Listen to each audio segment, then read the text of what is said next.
Why does Major League Baseball give out the Most Valuable Player Award, the MVP? Why is it so important, and why do they give it out?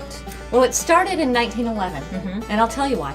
Marketing. It was called the Chalmers Award, and an automobile dealer named Chalmers in Detroit decided he would like to give one of his great new cars to the best player in baseball so that he could show off the car. And who did that happen to be the first time? Ty Cobb. Who was in Detroit. Oh, that worked out really well. It did work out really well. But players didn't make a lot of money then, so that would be a cool award because they won a car. Right. And so that lasted for a few years, I think, right? And then they didn't have MVP awards from 1915 to 1922.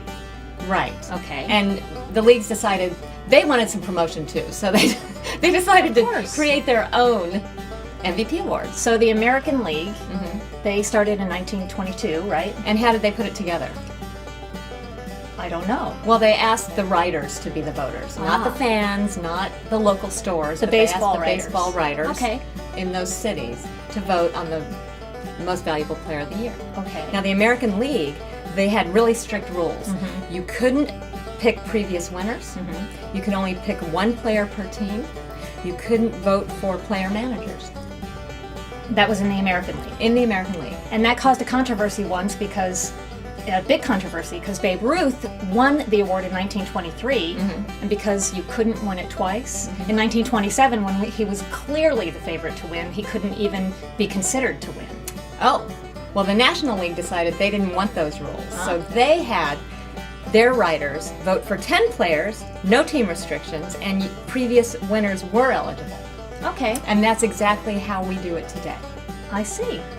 So in 1931 is when what we know as the MVP awards started. Right. And the Baseball Writers Association of America, they are became an entity. Right. They are the ones that have the writers that vote on who the MVP is. Exactly. And it's 2 writers in each league city that votes. Right. And when do they do this voting? When does it end? The voting takes place for the regular season only.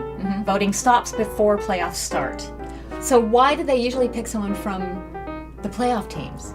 It seems that way, doesn't it? And I think there's no clear-cut definition as to most valuable player, and so it's kind of left up to opinion, who made the biggest contribution. And often it ends up being a player on a team that's heading toward the pennant and playing really, really well. Well, I'm glad that they don't wait till the end, because in 1987, there was one player that was voted from the worst team in baseball for the MVP award, Andre Dawson, Chicago Cubs. His numbers were just too big.